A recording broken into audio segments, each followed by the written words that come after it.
আজকে তো যে দুইটা বই নিয়ে আমরা কথা বলবো। মানে আমরা বাজার বুকস থেকে দুইটা বই ছাপাইছি। তো এর মধ্যে মানে ভাষা সিরিজ নামে বাংলা ভাষা সিরিজের এইটা এক নাম্বার বই। এই বইয়ে শ্যামাচরণ গাঙ্গুলি, বঙ্কিমচন্দ্র চট্টোপাধ্যায়, হরপ্রসাদ শাস্ত্রী আর রবীন্দ্রনাথ ঠাকুরের চারটা লেখা আছে। এটা দুই নম্বর সিরিজ। এখানে আপনার আব্দুল করিম সাহিত্য বিশারদ নামে যিনি পরিচিত, সৈয়দ মুস্তফা আলী আর আবুল মনসুর আহমদ, তিনজনের তিনটা লেখা আছে। তো আমরা আসলে যখনই 2013 সালে বাদ বিচার শুরু করছি, তখন থেকে আমাদের আসলে ভাষা বিষয়ে বেশ কিছু পজিশন ছিল, যেগুলি হয়তো সময়ে over the period of time জিনিসটা ক্লিয়ার হয়েছে, বা এখনো হয়তো অনেকের কাছে জিনিসগুলি স্পষ্ট না। তো আমরা মনে করছি তখন থেকে আমরা আসলে ভাষার বিষয়ে যেসব তর্ক বিতর্ক ছিল ওগুলোকে আমরা বিভিন্ন সময় আমাদের সাইটে ছাপাইছি। তো যেটা হচ্ছে যে বই ছাপাইলে তো জিনিসটা আরো একটা ওয়াইডার অডিয়েন্সের কাছে যাওয়া যায়।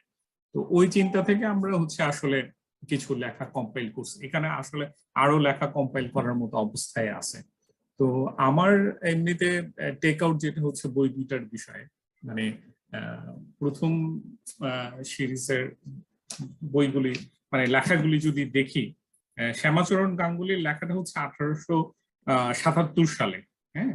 আর তারপরে বঙ্কিমচন্দ্রের লেখাটা 1878 সালে, এর পরের পরের পরের বছরই। আর হরপ্রসাদ শাস্ত্রীর লেখাটা 1881 সালে, এর 3 বছর পরে। হরপ্রসাদ শাস্ত্রীর লেখাটাও ইয়েতে ছাপানো হয়েছিল, বঙ্গদর্শনে। আর ইয়েটা শ্যামাচরণ গাঙ্গুলিটা সম্ভবত ক্যালকাটা রিভিউ, বা যাই হোক পরে আমরা যোগ করবো না, একটা ইয়েতেই ছাপানো হয়েছিল আর কি। আর তারপরে রবীন্দ্রনাথের লেখাটা 1938 সনে। তো যদি তিনটা লেখা দেখি, তিনটা লেখা আসলে একই সময়ের প্রায় 1877, 78 আর 81। তো ওই সময়ের তিনটা জিনিসের দেখলে আমরা যেটা দেখবো যে আসলে ওই সময় লেখার ভাষাটা কিরকম হওয়া উচিত ওইটা নিয়ে আসলে তর্ক বিতর্কটা চলতেছে। কথাবার্তাগুলি হচ্ছে যে আসলে লেখার মধ্যে জিনিসগুলি কিরকম আসা উচিত। এবং তখন যদি আমরা দেখি যে আসলে মেন শত্রু ছিল সংস্কৃত একটা ব্যাপার, যে সংস্কৃত বেশি হয়ে যাচ্ছে, এইরকম একটা জায়গা থেকে স্ট্রাগলটা ছিল।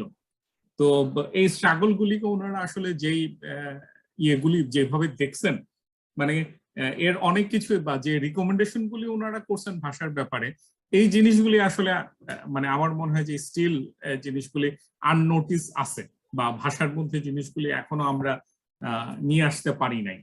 তারপরে যদি আব্দুল করিম সাহিত্য বিশারদের লেখাটা 1942 সনে, আর তারপর সৈয়দ মুস্তফা আলীর লেখাটা পূর্ব পাকিস্তানের রাষ্ট্রভাষা, উনি 52-র দিকে লিখছিলেন, কিন্তু 1956-তে উনি বই হিসাবে পরে এটাকে ছাপাইছিলেন। হ্যাঁ।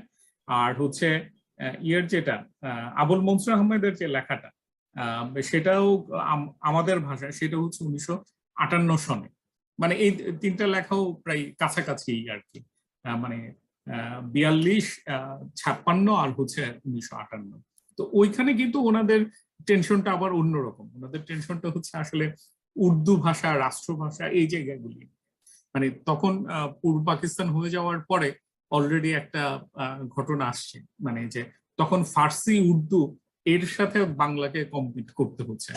যেটা হইতেছে যে ধরেন শ্যামাচরণ, বঙ্কিমচন্দ্র, হরপ্রসাদ শাস্ত্রীর যে টেনশনটা ছিল, যে ওনারা যে সংস্কৃতের কারণে ওনারা লিখতেই পারতেছেন না। বঙ্কিমের স্ট্রেট কাট ইয়ে আছে, উদাহরণই আছে যে ভাই ভ্রাত না বইলা ভাইরে বললে ভালো। কিন্তু দেখেন লেখার মধ্যে এটা নিয়ে আসা যাইতেছিল না, নিলে জিনিসটাকে একসেপ্ট করা হইতেছিল না বাংলা ভাষা হিসাবে। পরবর্তীতে যে ধরেন মুস্তফা আলী বা আবুল মনসুর আহমেদের সমস্যাটা কিন্তু অন্যরকম।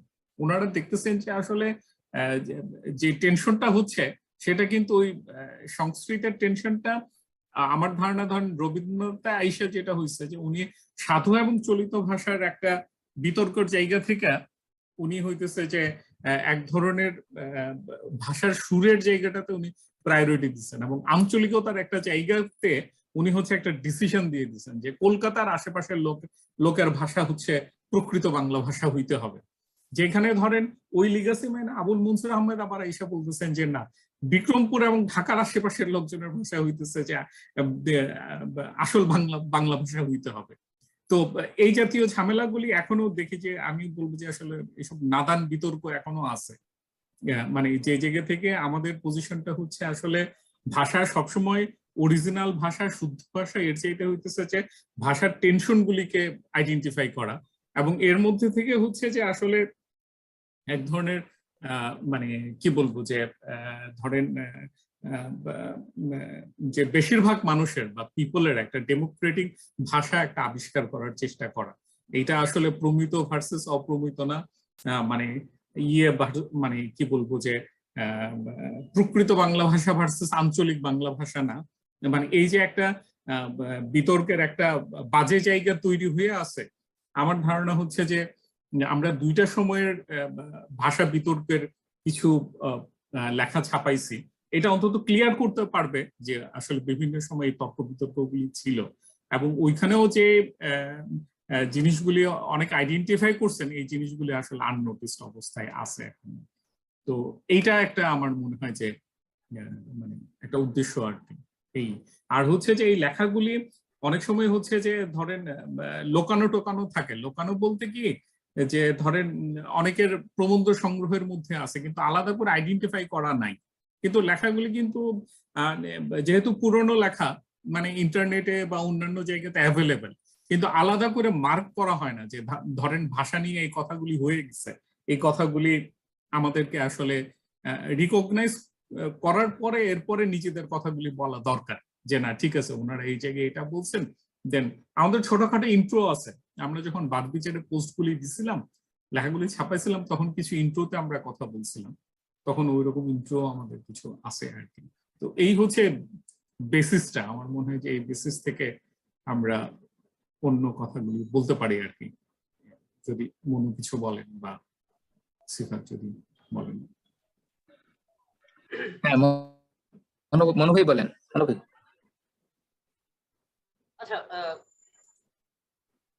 এক নম্বর বিষয় যেটা মনে হলো ইমরুলের কথা শুনতে শুনতে, যে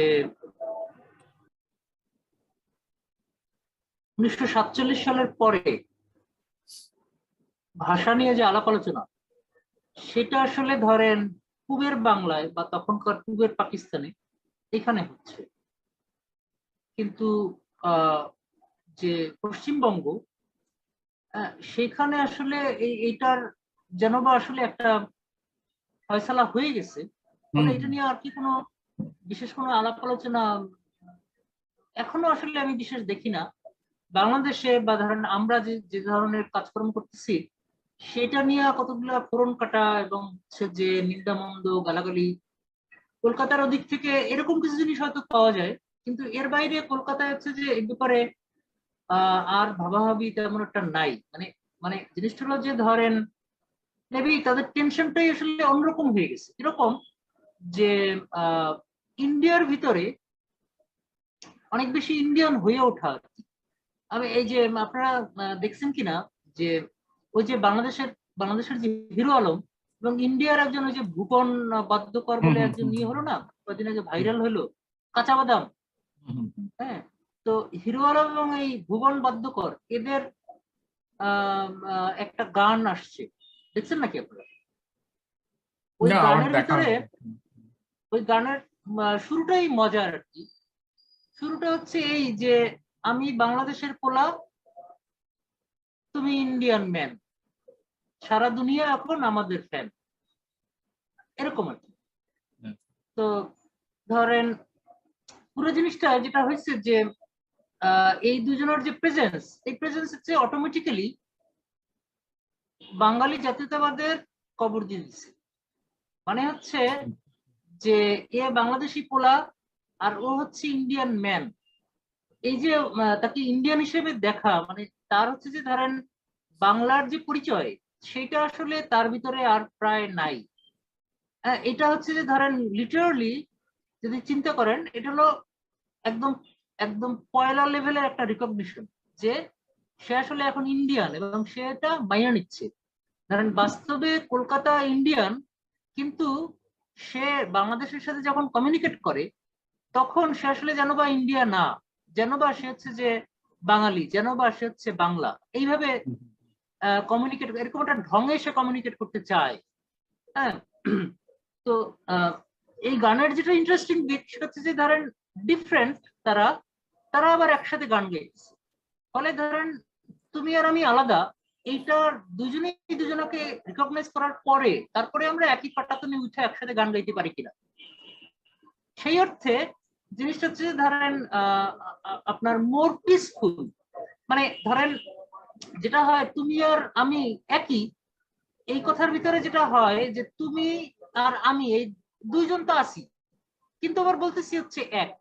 ফলে হচ্ছে ধরেন দুইয়ের উপরে একটা একের ডমিনেন্স যখন আসতে থাকে, সেটা আসলে একটা অটোমেটিক একটা ধরেন ডমিনেন্ট এবং ডমিনেটেড, হ্যাঁ, এরকম দুইটা পক্ষের একটা রিশতা পয়দা হয়, যেখানে হচ্ছে ধরেন একটা ল্যাক অফ রিকগনিশন আছে, মানে দুইয়ের উপরে একের হামলা হিসেবে থাকতে থাকে এবং কেউ একজন হচ্ছে যে অন্য একজনের গায়ের উপরে উঠা তারপরে প্রমিনেন্ট হয়ে ওঠে।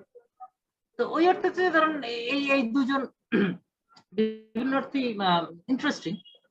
এবং এখানে ধরেন এদের দুজনেরই যদি আপনি ইয়ে দেখেন তাহলে হচ্ছে যে আমরা যেই ধরেন ইমরুল যেটাকে বললেন যে ডেমোক্রেটিক অর্থে একটা বাংলার দিকে যাওয়ার চেষ্টা করা, হ্যাঁ, এইটাকে ধরেন আমি আমি আমি যে একটা টার্ম ইউজ করি সেটা হচ্ছে খাস বাংলা, মানে এটা আসলে আমি একভাবে ডেমোক্রেটিক জায়গা থেকেই পাওয়া, একভাবে কিরকম যে আহ এই কয়দিন আগে হচ্ছে যে আমি একটা পুরানো একটা জিনিস নিজেরই একটা লেখা দেখলাম, হচ্ছে এই যে সঞ্জিদা খাতুন আছে না, সঞ্জিদা খাতুনের, উনি একটা মেমোয়ারে বলতেছে যে পাকিস্তান ওই সময় আসলে যখন যুদ্ধ চলতেছে পাকিস্তানের লাগে বাংলাদেশের 1971-এ, তখন হচ্ছে আমরা গ্রামের দিকে গিয়ে হচ্ছে একজন এক জায়গায় গেছি, যাওয়ার পরে হচ্ছে যে গ্রামের লোকজন শুনছে যে রেডিওর ইয়ে আসছে, রেডিওর সিঙ্গার,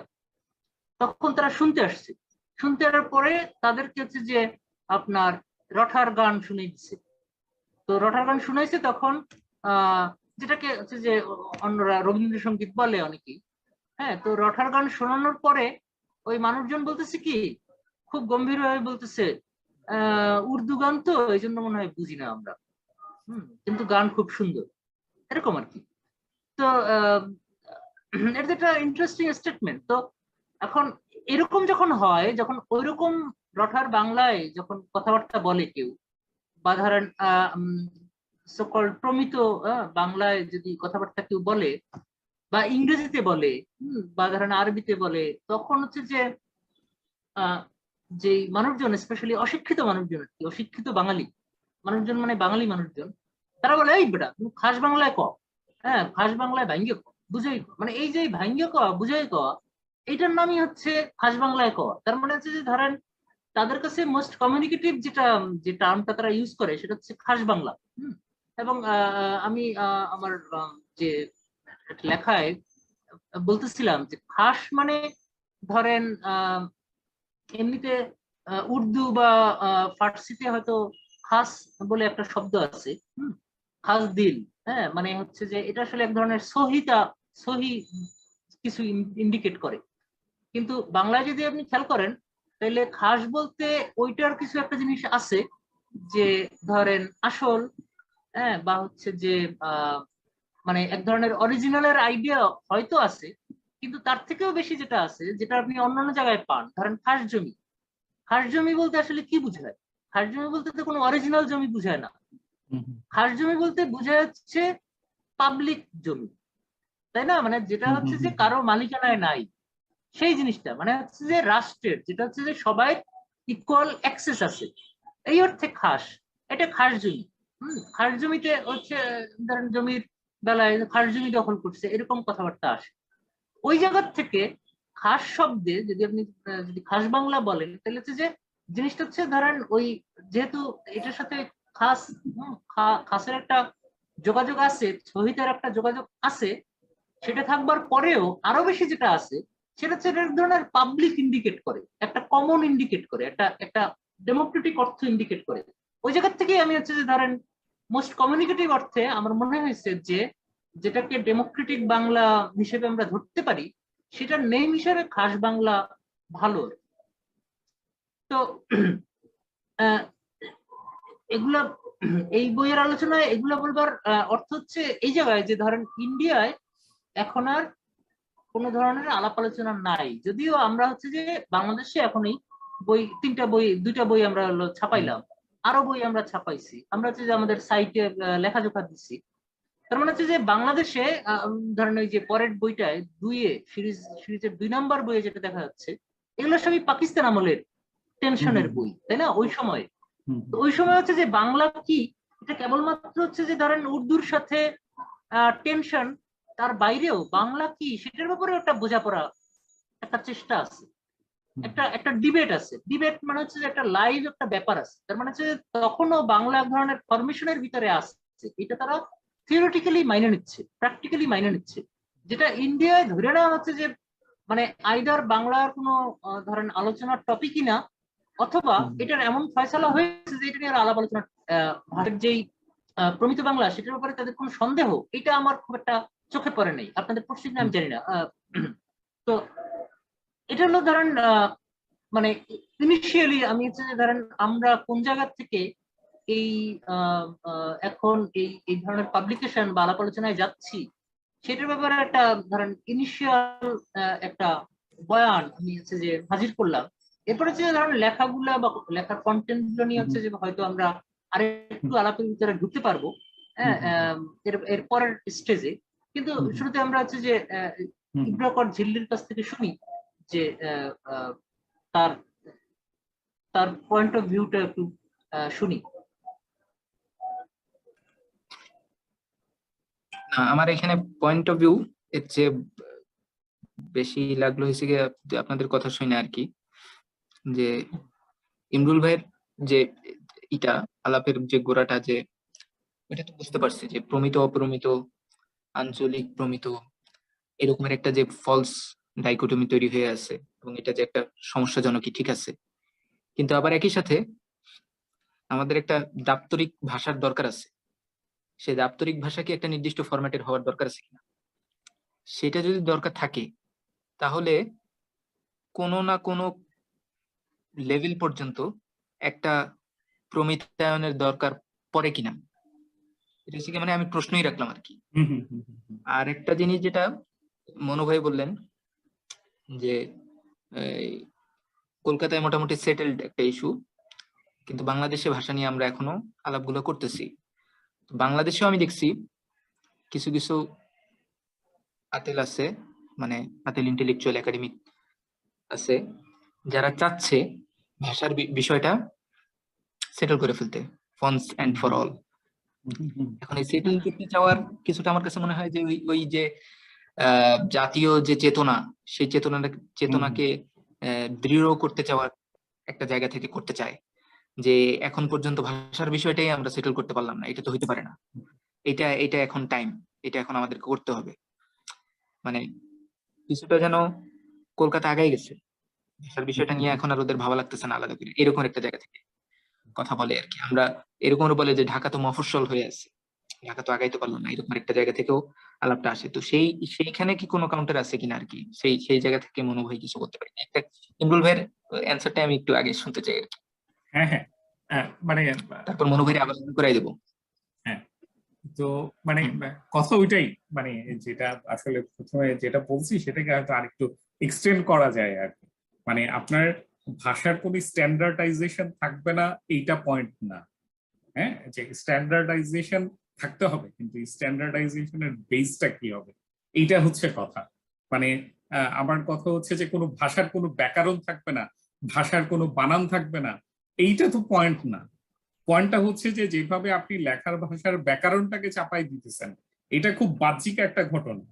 মানে আমরা তো এমনি কথা বলি না, মানে যেভাবে আপনি যে ব্যাকরণ সম্মত বাংলা ভাষাকে চাপাই দিতেছেন, এটা যদি আরো কি বলবো যে 500 বছরও চাপায় দেওয়া হয়, এটা টিকবে না। কারণ হচ্ছে যে এটার সাথে মানুষের কথা বলার কোনো মিল নাই। বেস করতে হবে যে ভাষার বেস হচ্ছে মানুষ, মানুষ কেমনে কথা কয়।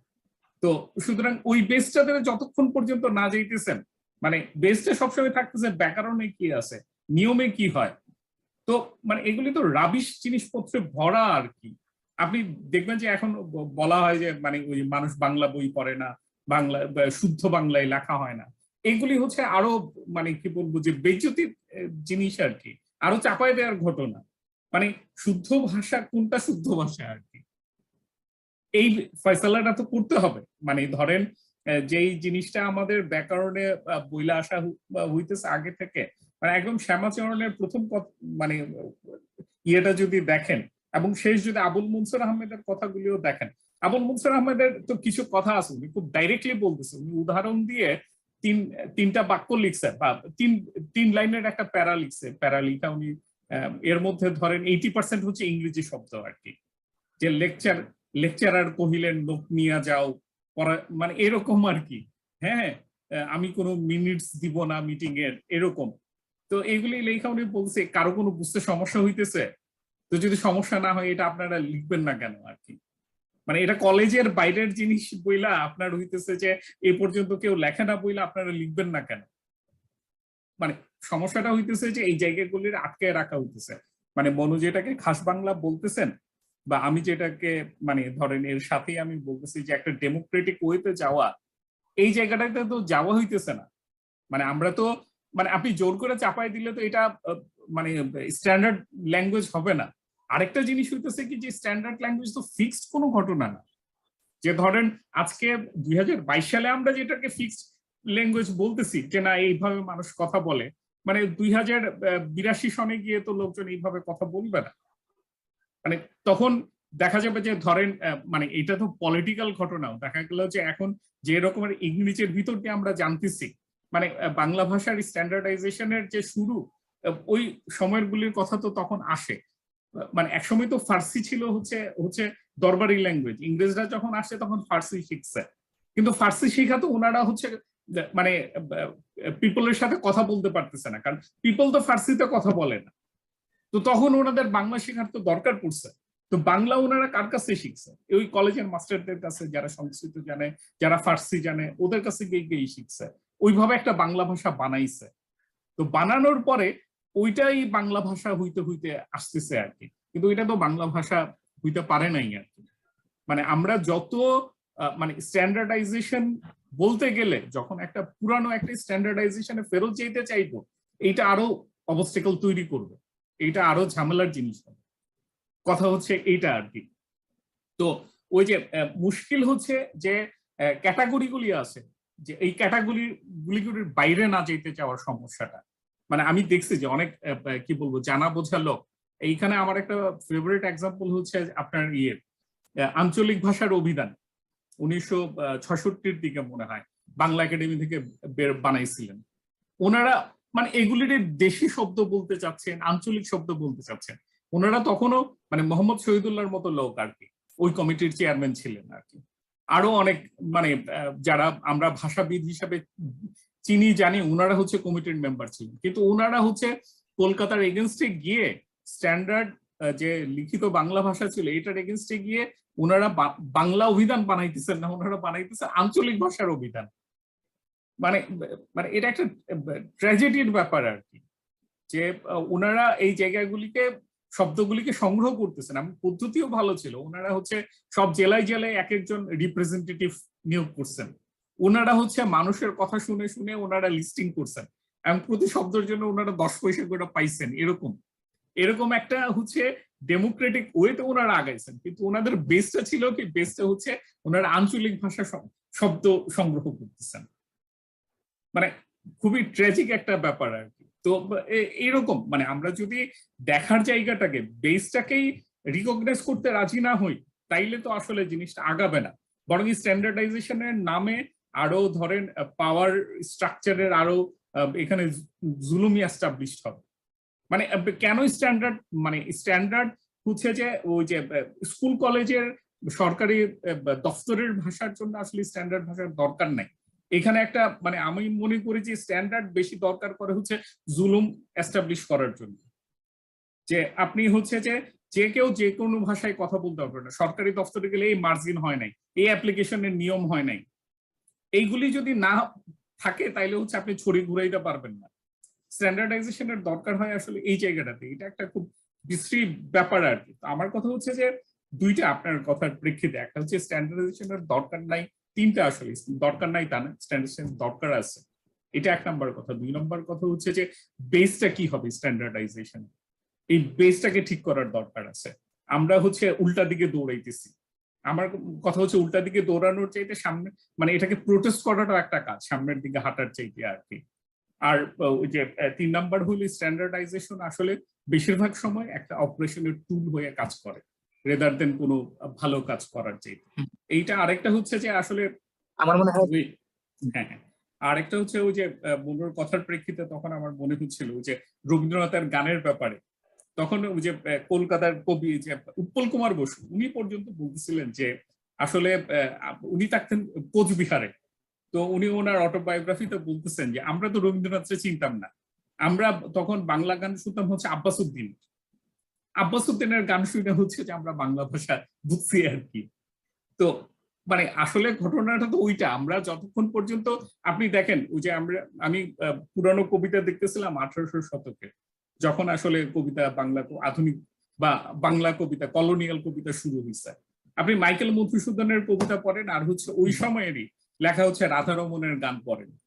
রাধারমণের 100টা শব্দের মধ্যে আপনি 90টা শব্দ চিনবেন, কিন্তু 90টা শব্দের মধ্যে 50টা শব্দের আঞ্চলিক শব্দ বানায় রাখা হয়েছে। আর মাইকেল মধুসূদনের কবিতা পড়েন আপনি 100টা শব্দের মধ্যে 80টা শব্দ চিনবেনই না, মানে এখন কেউ বলেও না, জানেও না, লোকজন জানার দরকারও নাই আপনার। তো আমরা মাইকেলকে হচ্ছে স্ট্যান্ডার্ড সাহিত্য ধরে ওইটার পিছনে দৌড়াইতেছি। তো এইগুলি তো আসলে ইস্যু। মানে এখন কথা হচ্ছে যে এগুলি ডাইরেক্টলি বললে তো লোকজনের কাছে রিচ করা যাচ্ছে না, কিন্তু আপনি যখন পুরানো লেখাগুলি ওনাদের কাছে ডকুমেন্ট হিসেবে দেখবেন যে ভাই 1958 সনে বলতেছে আবুল মনসুর আহমেদ বলতেছে যে ওনার বিক্রমপুরী ঘটনা বাদ দেন, মানে ওই বেস বাদ দেন, মানে প্রত্যেকটা লেখারই আপনি কিছু জিনিস অবশ্যই নিতে পারবেন এবং কিছু জিনিস আপনারা বাদ দিতে হবে। আমি মনে করি এই কারণেও যারা ভাষা নিয়ে কথা বলতে চান এই বইগুলি মানে লেখাগুলি দেখা দরকার যে কোন জিনিসগুলি এখনো রিলিভেন্ট এবং কোন জিনিসগুলি আসলে বাতিল হয়ে গেছে ওনাদের কথাবার্তা। দেখবেন প্রত্যেকেরই কথার কিছু জিনিস আসলে নেয়ার মতো আছে এবং কিছু জিনিস আসলে আমাদেরকে বাছাই করে নিতে হবে আর কি। এই হচ্ছে স্ট্যান্ডার্ডাইজেশনের জায়গাতে আমার কথা। পরে কথা আবার আগাবো না, মানে বলতে বলতে মনে হইলো যে স্ট্যান্ডার্ড, আমি শেষ করি একটু শিখাতে কোশ্চেনটা আমি একটু অ্যাড্রেস করতে চাচ্ছিলাম যে স্ট্যান্ডার্ড এই জায়গাটায়। হ্যাঁ বলেন। শুরুতেই আমাদের মনে রাখা দরকার, কারণ ইমরুল যেটা আপনার গ্রামার বা ভাষার কানুনের কথা বললো, শুরুতেই আমাদের মনে রাখা দরকার ভাষাটা হলো আগে, কিন্তু বাংলাটা যদি আপনি খেয়াল করেন তাহলে হচ্ছে যে এখানে গ্রামারটা আগে, গ্রামার দিয়ে আপনার বাংলাটা শিখতে হয়। হ্যাঁ, এবং শিখতে হয় মানে তার মানে হচ্ছে যে যারা হচ্ছে এডুকেটেড না, মানে হচ্ছে যে ধরেন শিক্ষিত না, যারা পড়তে জানে না, তারা আসলে আর বাঙালি থাকতে পারে না। মানে আপনি যদি বাংলা ব্যাকরণের জায়গা থেকে চিন্তা করেন তাহলে তারা আর বাঙালি নাই, যেহেতু সে শিক্ষিত না ফলে আর সে বাঙালি না। কিন্তু আপনি ধরেন যদি যে কোনো একটা ভাষার বিষয়ে যদি চিন্তা করেন তাহলে আমার যেটা ভাবনা যে সবচেয়ে অশিক্ষিত যে লোকটা, সেইখানে সম্ভবত যে ধরেন ওই ভাষাটা যেমন হবার কথা সেইটা পাওয়া যায় মনে, বা সবচেয়ে কমন গ্রুপটা পাওয়া যায় অন্তত বাংলার বেলায় চিন্তা করেন। তো আমাদের এখানে হচ্ছে যে বাংলার কানুনটা আগে পয়দা হয়েছে, মানে অন্য জায়গা থেকে ইম্পোর্ট করা হয়েছে। এইটা হচ্ছে যে কেউ বলে ধরেন বাংলা ব্যাকরণের সাথে সংস্কৃত ব্যাকরণের যে যোগাযোগ, এটা সবাই বলে, কিন্তু এখান থেকে কেউ বের হয় না। পয়েন্ট হচ্ছে এইটা যে ধরেন হুমায়ুন আজাদও সে হচ্ছে যে কতগুলো বর্ণ টর্ণ ওগুলো বাংলার কতগুলো হরফ বাদ দিতে চাইছে, কিন্তু সেটা লিখছে আবার ওই হরফগুলো দিয়ে। এই যে ব্যাপারটা মানে ওইটা ওইটা বাদ দিবে না। তো এইটা মনে রাখবার পরে যদি আপনি ওই যে স্ট্যান্ডার্ডের জায়গায় যান, তাহলে ধরেন ইমরুল যেটা বললো যে ওটার বেসটা কি হবে। কিন্তু এখানে আমি অন্য একটা জিনিস টানি, সেটা হলো যে ধরেন স্ট্যান্ডার্ডের বাংলা করা হয়েছে কি, বাংলা করা হয়েছে প্রমিত। এখন এই প্রমিত করা হয়েছে শব্দটার ভিতরে তো আসি, এবং এটা যেভাবে ইউজ করা হয় তাতে যেটা হয়েছে এটা একটা বাড়তি ইজ্জত পয়দা হয়েছে সমাজের ভিতরে, রাষ্ট্রের ভিতরে, বিভিন্ন দপ্তরে। এটা একটা আলাদা ইজ্জত পয়দা হয়েছে। এবং কলিকাতা, ঢাকা, এটার যে টেনশন, কলিকাতা হচ্ছে বাংলার আদি রাজধানী এই অর্থে, মানে মডার্ন বাংলার, হ্যাঁ, এই অর্থে এদের যে টেনশন, সেখানে হচ্ছে ধরেন আপনি বাংলাদেশের কেউ কলিকাতায় যাবার পরে সে হচ্ছে যে অটোমেটিক্যালি খ্যাত হয় শুরুতেই। ইভেন মধুসূদনও আসলে খ্যাত ছিল, এটা খেয়াল করার দরকার। মধুসূদন কিন্তু পূবের বঙ্গের লোক, হ্যাঁ, পূবের বাংলার লোক, যশোরের লোক। মধুসূদন আসলে খ্যাত। মধুসূদন ধরেন আপনার বামুন ছিল না, সেটা একটা পয়েন্ট তো আছেই, তার বাইরেও মধুসূদন হচ্ছে খ্যাত, কারণ হচ্ছে সে পূবের বাংলার লোক। এই যে ইজ্জতের আইডিয়াটা, এখন এইটা স্ট্যান্ডার্ড নামের যে ইংরেজি শব্দটা আছে এটার ভিতরেও আছে ইজ্জতের আইডিয়া। কিন্তু এইটাকে ফ্লেক্সিবল রাখে কে? আপনি যদি খেয়াল করেন, ইংরেজিতে যে আরবান ডিকশনারি বলে একটা কথা আছে, যেটা বাংলায় আসলে এইভাবে নাই। আপনি বাংলায় কি আরবান ডিকশনারি কনসেপ্টটা খুব বেশি পাইছেন? হ্যাঁ, মানে বাংলায় ওইভাবে এটা অ্যাক্টিভ নাই। ইংরেজিতে হচ্ছে আরবান ডিকশনারি হচ্ছে খুবই অ্যাক্টিভ একটা ব্যাপার, এবং এইটা হচ্ছে একটা ইন্টারমিডিয়েট জিনিস। ধরেন পিপল, আরবান ডিকশনারি, এবং হচ্ছে যে ধরেন সো কল্ড স্ট্যান্ডার্ড ইংলিশ। এই যে তিনটা জিনিস, মানে এই পিপল বা মুখ, এবং হচ্ছে ধরেন স্ট্যান্ডার্ড আমাদের ইংলিশ, এটার বদলে করা হয়েছে আঞ্চলিক একটা, ভাষা অভিধান। হ্যাঁ মেবি মেবি, হ্যাঁ হ্যাঁ। তো হ্যাঁ, এখন তো এই দেখেন আরবান ডিকশনারি কি করছে? আরবান ডিকশনারি হচ্ছে প্যারাডাইমটা কোন জায়গায়। স্ট্যান্ডার্ড যে ইজ্জতটা ক্লেম করতে চায়। এই ইমরুল যেটা বললো যে এটা আসলে একটা টর্চার টুল হিসেবে কাজ করে, ওইটা আসলে ওইটাকে ভোতা করে রাখে। মানে একটা টর্চার টুলের তো ইয়ে হইতে হয়, ধারালো হইতে হয়, তাই না? সেই ধারটাকে ভোতা করে রাখে আরবান ডিকশনারি। এভরি মোমেন্ট বলতে থাকে তুই তো একটা খসড়া, মানে স্ট্যান্ডার্ড কে এভরি মোমেন্ট বলতে থাকে তুই তো একটা খসড়া, তুই হচ্ছে যে কালকেই আর তুই নাই, কালকেই তোর চেহারা আর রকম হয়ে যাবে। এই যে জিনিসটা, এটা বলতে থাকার ভিতর দিয়ে হচ্ছে যে ওইটার ইজ্জত কমাই রাখা হয়। ফলে ওইটা টর্চার টুল হইতে পারে না, ওইটা হচ্ছে যে অনেক বেশি ভোতা হয়ে যায়। দেখা যায় যে একটা ধরেন স্ট্যান্ডার্ড ইংলিশের যে ডিকশনারি, তার তুলনায় একটা হলিউড মুভি পাওয়ারফুল হয়। হ্যাঁ, এটা হয় কেমনি? এটা হয় ওইটার ভিতর দিয়ে। এটার মানেই হচ্ছে যে সোকল্ড স্ট্যান্ডার্ড ইংলিশ এটাকে আসলে ভোতা বানিয়ে রাখা হয়েছে। একটা নতুন ফিকশন, একটা নিউ ইয়র্ক বেস্টসেলার, সেটা হচ্ছে ধরেন পুরো স্ট্যান্ডার্ড ইংলিশকে ওলটপালট করে দিতে পারে। ওলটপালট এই অর্থে যে ধরেন ওইখানে এমন কতগুলো জিনিস ইনসার্ট করতে পারে, আগে ইভেন ওইটাকে হয়তো ইভেন আরবান ডিকশনারিতে ওইটা হয়তো স্পেস পায় নাই। এই যে ফিকশনের পাওয়ার, হ্যাঁ, এই যে ধরেন ফিকশনের পাওয়ার মানে কি, পিপলের পাওয়ার। নিউ ইয়র্ক বেস্টসেলার মানে হচ্ছে যে মানুষটা পড়তেছে, ওটা তো বুঝতে হবে, মানে ওটা তো ধরেন খাস ইংরেজিতে লেখা। হ্যাঁ, ওটা তো হচ্ছে যে ধরেন ভুবন আর হিরো আলমের ইসে ভাষায় লেখা। ফলে ওইটা তারা বুঝতেও পারে, এবং ওইটা হচ্ছে যে এটার ভিতর দিয়ে হচ্ছে যে ধরেন, তার মানে স্ট্যান্ডার্ডের বাংলা যখন প্রমিত করা হয়, প্রমিতের ভিতরে যে ইজ্জতটা এমবেডেড আছে, এইটা বাংলায় টর্চার টুল হয়ে উঠতে পারছে। এবং এইটা হচ্ছে যে বাংলার ধরেন 90% মানুষকে খ্যাত বানাই রাখতে পারতেছে, 90% মানুষকে অবাঙালি বানাই তুলতে পারতেছে। হ্যাঁ, এই পাওয়ারটা তার হয়েছে হচ্ছে যে ইন্টারমিডিয়েট কোনো জায়গা নাই, এবং সে হচ্ছে তার মানে টর্চার টুল হিসেবে সে কাজ করতে পারতেছে, ধরেন এত ধারালো সে। এবং তার সাথে আছে হচ্ছে ধরেন স্টেট পাওয়ার, যেমন ধরেন বাংলা একাডেমি। বাংলা একাডেমি সে হচ্ছে যে পার্লামেন্টে প্রপোজাল পাঠায় যে যারা হচ্ছে ধরেন ওই যে কি জানি এফএম রেডিওর এগেনস্টে হচ্ছে যে আইন করতে হবে, ওরা বাংলা ভাষায় দূষিত করতেছে, ওদেরকে জেলে ঢুকাইতে হবে। এই যে ব্যাপার, ধরেন একটা রেডিওর লাইসেন্স ইয়ে হয়ে যাবে যদি সেটা হচ্ছে ধরেন একজন ইংলিশ মিডিয়ামে বা আরবি মিডিয়ামে পড়া একটা পোলা বা মাইয়া, সে যদি তার যেই লিঙ্গুইস্টিক সেন্স সেইখান থেকে সে যদি কমিউনিকেট করে, তাইলে হচ্ছে ধরেন আপনার একটা রেডিওর লাইসেন্স বাতিল হয়ে যাবে। তো তার মানে হচ্ছে যে এটা কত বড় টর্চার টুল হয়ে উঠছে, ইজ্জতের কোন জায়গাটা এসে চলে গেছে, কিভাবে হচ্ছে যে তার যাবতীয় ফ্লেক্সিবিলিটি হারাই ফেলছে, যে কারণে হচ্ছে যে এরকম ভাবা সম্ভব হয়।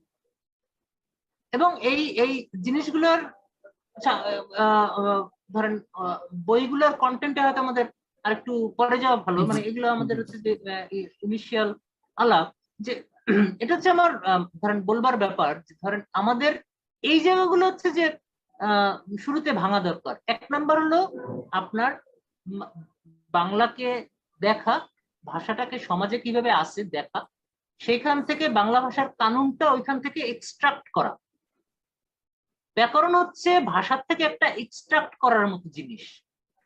মানে হচ্ছে যে এইটা ধরেন একটা জিনিস আছে, ধরেন একটা পেন্টিং এর যে শুরুর যে জিনিসটা স্কেচ, সেই স্কেচ তার উপরে যে ধরেন রক্ত মাংস এগুলো যে লাগায়, তারপরে হচ্ছে যে ধরেন মানুষটা বোঝা যাচ্ছে।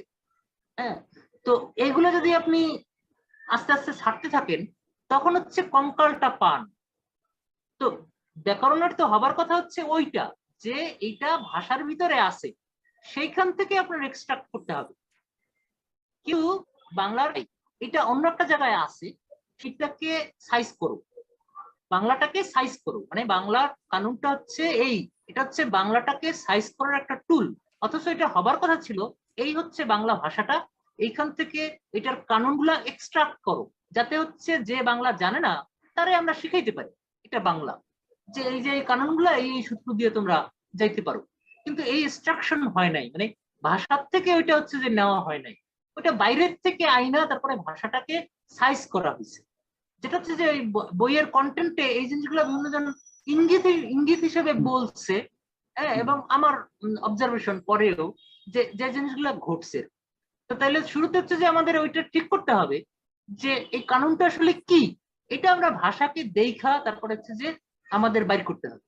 এরপরে হচ্ছে ধরেন একদম সোজা কথায় ধরেন ওই যে শহীদুল্লাহ যেটা বললো যে জেলায় জেলায় হচ্ছে যে রিপ্রেজেন্টেটিভ রাখছে, তারা হচ্ছে যে মানুষের কিসের থেকে 10 পয়সা করে এন্ট্রি দিছে, সেই অর্থে এটা তো এখনো হওয়া সম্ভব যে কোন শব্দটা ধরেন 5টা অল্টারনেটিভ শব্দ আছে, সেখানে হচ্ছে যে 2টা বা 3টা রাখা হইলো, যেটা হচ্ছে স্ট্যান্ডার্ড বাংলা।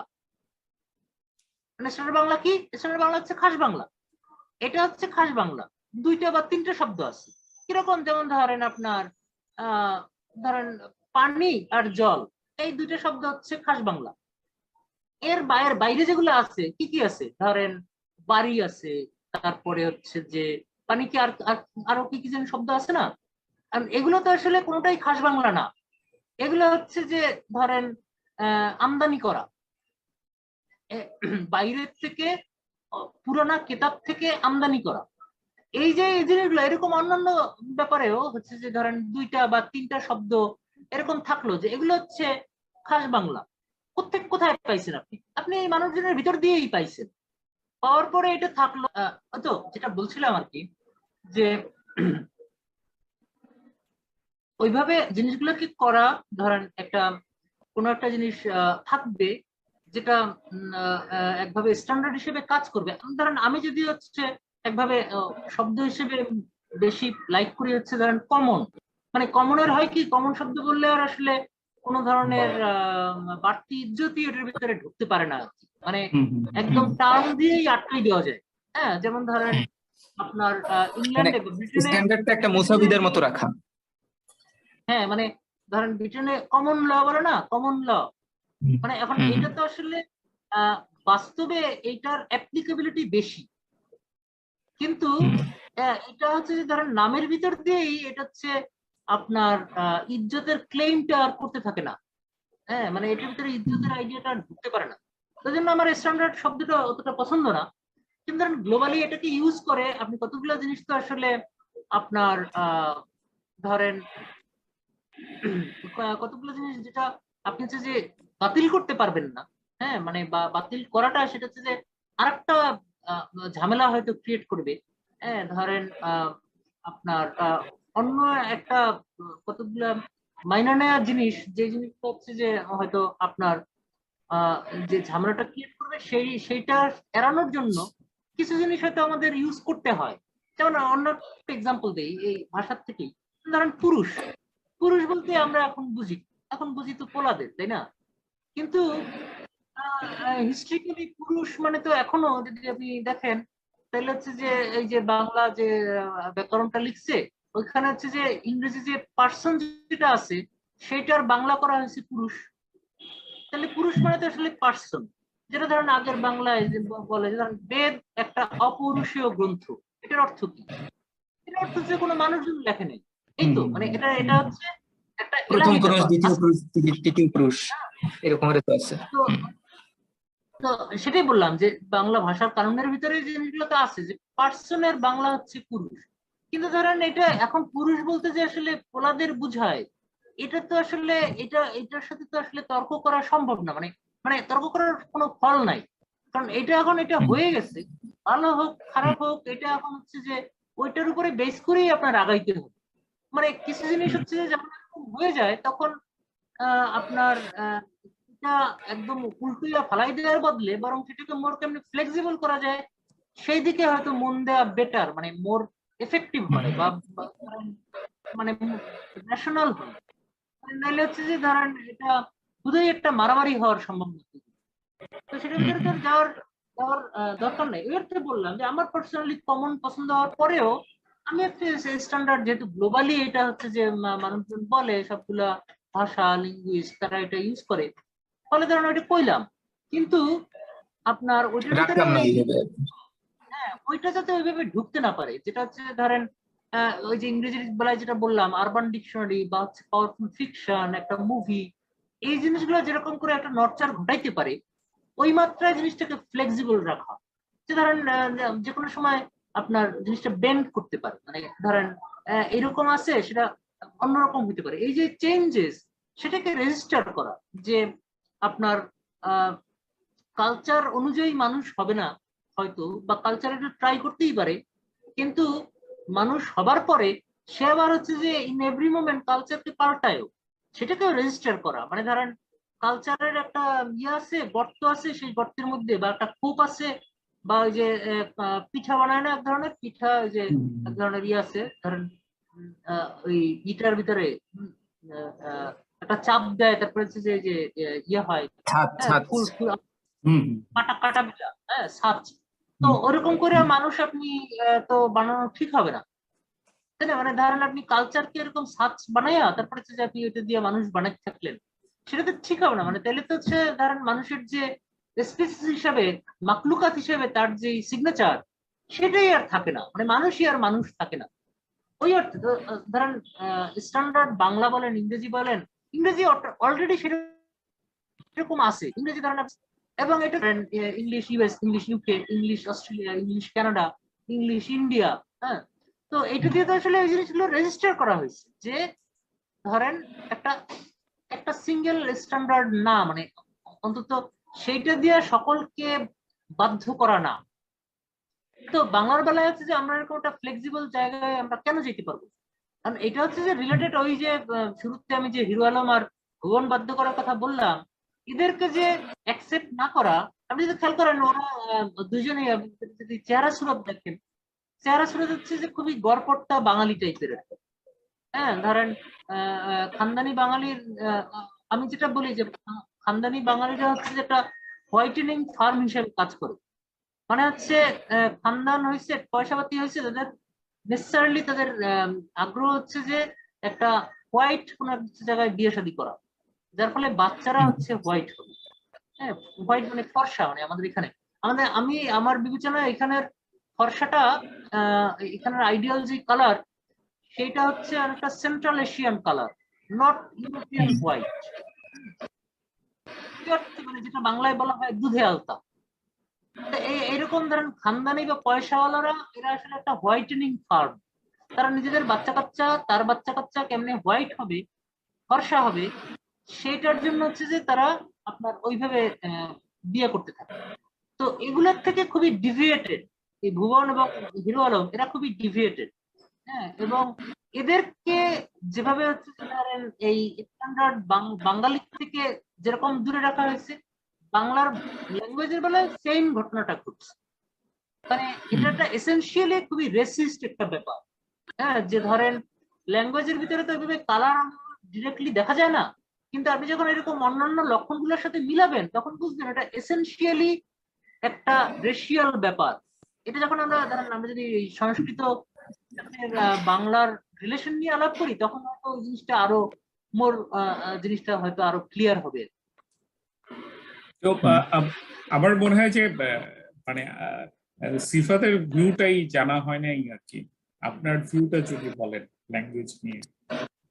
আপনি তো প্রশ্নই করলেন দুইটা। একভাবে বললো তো, একভাবে তো ধরেন কোশ্চেনই আসলে একটা ভিউ। হ্যাঁ হ্যাঁ মানে তা তো একভাবে এটা বলাই উচিত।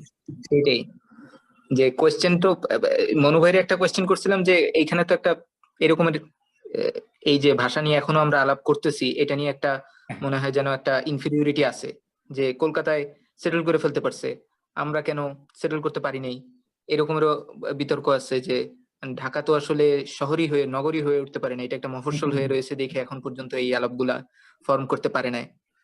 তো এরকমের একটা আলাপ আছে। তা এই আলাপগুলা হ্যাঁ, এটা আমার কাছে মনে হয় এই আলাপগুলো শিফাত, সবসময় এটা চালু আমি থাকে বলছি। একটা ঘটনা। হ্যাঁ, এটা কিন্তু আমি অ্যাড্রেস করছি শিফাত, যে ধরেন আহ, নড়াচড়া তো দুইটা করে, মানে নড়াচড়া না করার অর্থ একটা হচ্ছে যে ঘুমাইছে, হ্যাঁ রেস্ট নিচ্ছে, আর একটা হচ্ছে মরছে। না হ্যাঁ, মানে ফয়সালা হয়েছে অথবা মরছে। এখন ধরেন কলিকাতায় কলকাতার রাস্তাঘাটে হচ্ছে কলকাতার যে ধরেন বাংলা শোনা যায় না। হ্যাঁ, হ্যাঁ, রাস্তাঘাটে এখন আর এইটা বাংলা শোনা যায় না। বাংলাদেশে যারা তো আতেল তাই আছে, আতেল ইন্টেলেকচুয়াল আছে একাডেমিয়ার, তারা এটাকে পাঠ করতেছে উল্টা ভাবে, যে কলিকাতা এটা পারছে, কলিকাতা এজ এ কসমোপলিটন নগরী হিসেবে তারা তো কলিকাতার ওইভাবে দেখে, কলিকাতার যে আরে আসলে কই আপনি বাংলা নাই ওইভাবে, কলকাতা মানে বাংলা যে ওইভাবে নাই এটা তো এরা মানতে চায় না। উল্টা ঢাকাকে মফস্বল বানাবে, কিন্তু কলকাতায় যে ঘটনা বাংলা নাই, কলকাতার রিয়েলিটির ভিতরে ওইভাবে বাংলা নাই আর কি, সেটা বুঝতে চায় না আর কি, ওই জায়গা থেকেই আলাপটা বন্ধ হয়ে আছে আর কি। তো এইটা হচ্ছে একটা কথা। আরেকটা হচ্ছে গিয়া ওই সংস্কৃত নিয়া, যে সংস্কৃত ওয়ার্ড গুলো তাহলে কি করবে, সংস্কৃত ওয়ার্ড গুলো তো আছে বাংলার ভিতরে।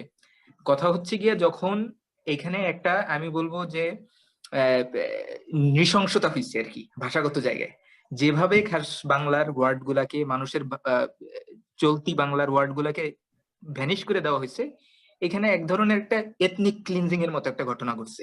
সেই জায়গা থেকে সংস্কৃতির ডিফেন্ড করা না বা সংস্কৃতির বিরোধিতা না, যতক্ষণ না পর্যন্ত ওই জায়গাটাকে রিসারেক্ট করা যাইতেছে ততক্ষণ পর্যন্ত সংস্কৃতির আলাপটা আসলে রিলেভেন্ট হইতে পারতেছে না।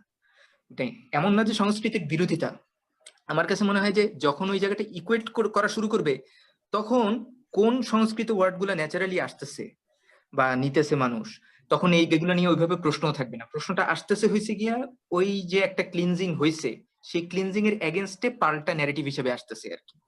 এমনিতে তো সংস্কৃত ওয়ার্ড আছেই, সেই সংস্কৃত ওয়ার্ড এই লোকগুলোর এটা আমি ধরেন সিম্পল একটা কোশ্চেন করি, কেউ তো আসলে জবাব দেয় না।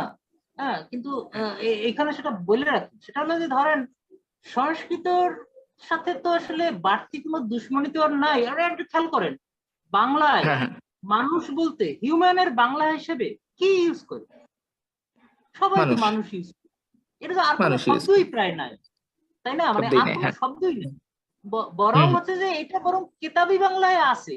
যেমন ধরেন আপনার কেতাবি বাংলায় বলে আদমশুমারি, বা হচ্ছে হ্যাঁ হ্যাঁ, ধরেন আপনার আদম ব্যবসা। হ্যাঁ, আদম ব্যবসা। এই যে জিনিসটা কিন্তু এমনিতে খাস বাংলায় প্রায় একমাত্র শব্দ, মানে আদম আদমি, হ্যাঁ এটা আছে হয়তো হালকা, কিন্তু প্রায় একমাত্র শব্দ হচ্ছে মানুষ। মানুষই, এখন ধরেন মানুষ। নিজের নিজের মাকলুকাত হিসেবে নিজের যেই নাম, সেই জিনিসটা যদি হয় আপনার সংস্কৃত, তাইলে এরা হচ্ছে যে সংস্কৃত শব্দ ইয়ে করে, হ্যাঁ আপনার দুশ্মনী করতেছে, ওই এটার কি দুশ্মনের অর্থ? কথা কি এটার অর্থ, সেটাই তো, এটার কোনো মানে কোনো যেটা যেটা মিনিং নাই। অলরেডি ইভেন অ্যাসিমিলেট ধরেন হয়ে গেছে, সুখ মানুষ এখানে আমি এগুলো আরো যোগ অ্যাসিমিলেট করি, হয়ে। হুম, ধরেন ইভেন ধরেন এই যে ধরেন বাংলাদেশে একটা অনেক আগের থেকেই একটা বিতর্ক আছে জল এবং পানি নিয়ে। হ্যাঁ, এর সাথে ধর্ম টর্ম মিলাই টিলাই বিভিন্ন কিছু ইয়ে করে, কিন্তু দেখা যাচ্ছে যে ধরেন পানি এটা হচ্ছে সংস্কৃত থেকে আসছে। হুম, এটা কি ফার্সি থেকে আসছে? এটা কি আরবি থেকে আসছে? এটা কি পর্তুগিজ থেকে আসছে? ইংরেজি থেকে আসছে? না তো, পানি তো সংস্কৃত থেকে আসছে। তো তাহলে পানির ভিতরে তুমি এই যে ধরেন একটা কমিউনাল আলাপ সালাপ জুড়ে দেওয়া হয়, এটা কি অর্থ? হুম, মানে এটা তো আসলে বিশেষ কোনো মিনিংই নাই। এখন ধরেন বিশেষ যে, কোনো দুইটা জিনিস বাংলায় বলে কি পানির আরেক নাম জীবন, তাই না? এই যে জীবন এই শব্দটাও সংস্কৃত থেকে আসছে। তো পানির আরেক নাম জীবন, পানি, জীবন এবং মানুষ, এই তিনটে শব্দই হচ্ছে খাস বাংলা কি সংস্কৃত। হুম। এইটা যে খাস বাংলা এটা বলে, সেই খাস বাংলারে কেমনে হচ্ছে যে সংস্কৃতের দুশ্মন ভাবা যেতে পারে? ভাবা যেতে পারে, আপনি সেটাই তো। যেটা বললেন যে একটা এথনিক ক্লিনজিং হয়েছে, সেটা হুম। সেটা হয়েছে, এবং সেটার সবচেয়ে বেস্ট এক্সাম্পল হচ্ছে নেম, পিপলস নেইমের ভিতরে। নেইমের ভিতরে কিরকম, যেমন ধরেন বাংলায় যদি আপনি নাম ধামের কথা চিন্তা করেন, আপনি 50-100 বছর আগের যদি নাম চিন্তা করেন, ধরেন এই যে বইগুলো আমরা ছাপাইলাম, ছাপানোর এখানে মুসলমান কারা কারা আছে? মুসলমানের নামগুলো বলেন বস। আব্দুল করিম, মুসলমান মুস্তফা আলী, হ্যাঁ, আর আবুল সৈয়দ মনসুর মুস্তফা আহমেদ। আলী, আবুল মনসুর আহমেদ, আর হলো আব্দুল করিম। আব্দুল করিম। আচ্ছা, এখন এই যে খেয়াল করেন, মনসুর, করিম, মুস্তফা, এই নামগুলা, হ্যাঁ, এই নামগুলো তো আসলে পুরোপুরি ইয়ে করা মানে মানে খ্যাতের খ্যাত তো দূরের কথা, মানে এইটা তো আসলে পুরোপুরি খাটাই দেওয়া হয়েছে। ধরেন কিরকম ক্লিনজিং হয়, এবং সেটা সেটা আর্টিস্টিক্যালি কিভাবে হয়। ধরেন আপনার একটা নাটক ছিল সংসপ্তক, সেইখানে গান হয়েছে রমজান চোট্টার কান কাইটাছে, হ্যাঁ, মোদের কি জানি এরকম অমুক বানু এটা কইরাছে। এখন ধরেন যেই লোকটা চোর পাটপার, আপনার ভিলেন একটা তার নাম যখন হচ্ছে যে এরকম ধরেন রমজান হয় নেসেসারিলি, হ্যাঁ, ধরেন এই যে এ নাম রাখলো এই জাফর ইকবাল কি জানি ভূতের বাচ্চা সোলাইমান, এটা অনেকে ধরেন রিলিজিয়ন এগুলো টানছে। এখন ধরেন ওগুলো তো আর আমি টানার দরকার দেখি না, কিন্তু এখানে যেটা ঘটতেছে সেটা হচ্ছে সোলাইমান, যেমন ধরেন আমার ভাইপোর নাম হচ্ছে সোলাইমান, হ্যাঁ, এখন এই যে সোলাইমান নাম রাখার যে একটা পসিবিলিটি, আমার ভাইয়ের নাম হচ্ছে খলিল, কারণ এইটা হচ্ছে ধরেন আপনি নাই তো ঢাকায়, আমরা এই ঢাকার আছে যে কোনো জায়গার, হ্যাঁ, মিডল ক্লাসের ভিতরে মফিজ, এই নামগুলোরে তো একদম মানে নাই। মফিজ, আবুল, বের করে দেওয়া হয়েছে। এই জিনিসগুলোকে যেভাবে যেভাবে ডেজিগনেট করা হয়েছে, মানে এটা তো আসলে এক ধরনের নাম না, এটা একটা ডেজিগনেশন, এবং নেসেসারিলি সেটা হচ্ছে যে আনকালচার্ড, খ্যাত, চারাল, এই ধরেন চারাল শব্দটা, হ্যাঁ, চারাল শব্দটা হচ্ছে চন্ডাল থেকে আসছে, যেটা হচ্ছে ধরেন আপনার কিভাবে কিভাবে ধরেন এথনিক ক্লিনজিং কিরকম, ধরেন যেটার ভিতরে ধরেন নেসেসারিলি খুবই রেসিস্ট একটা ব্যাপার, হুইজ চন্ডাল, চন্ডাল কে, হ্যাঁ, ধরেন এই বর্ণে বর্ণে অমিললা যখন হয়, ধরেন ব্রাহ্মণ শূদ্রের গর্ভে ব্রাহ্মণের যে বাচ্চা, সে হচ্ছে চন্ডাল। তো